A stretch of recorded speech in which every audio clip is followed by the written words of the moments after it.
আসসালামু আলাইকুম ওরহমতুল্লাহ। প্রিয় ভাই ও বোন, মানুষ হিসেবে আমরা সবাই ভুল করি, কিন্তু সবচেয়ে বড় বিপদ হলো ভুল করার পর তওবা না করা।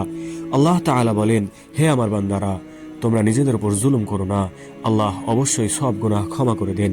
রাসূলুল্লাহ সাল্লাল্লাহু আলাইহি ওয়াসাল্লাম বলেন, কুল্লু বানি আদম খাত্তাউন ওয়া খায়রুল খাত্তাইন আত-তাওয়াবুন। সব আদম সন্তানই গুনাহগার, আর গুনাহগারদের মধ্যে সর্বোত্তম তারা যারা তওবা করে।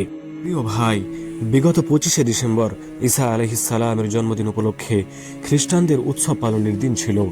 আমাদের মধ্যে অনেকেই, হয়তোবা আপনিও, তাদের মেরি ক্রিসমাস বলে অভ্যর্থনা জানিয়েছেন।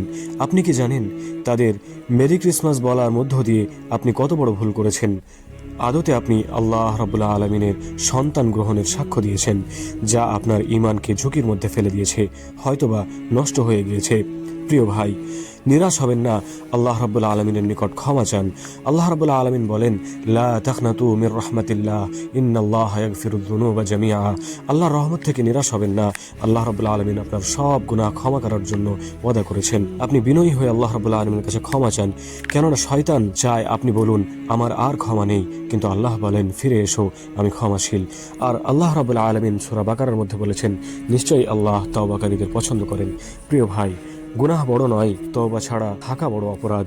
আল্লাহ রাব্বুল আলামিনের কাছে দোয়া, হে আল্লাহ, আমাদের খাঁটি তওবা করার তৌফিক দান করুন। আমিন। আসসালামু আলাইকুম ওয়া রাহমাতুল্লাহ।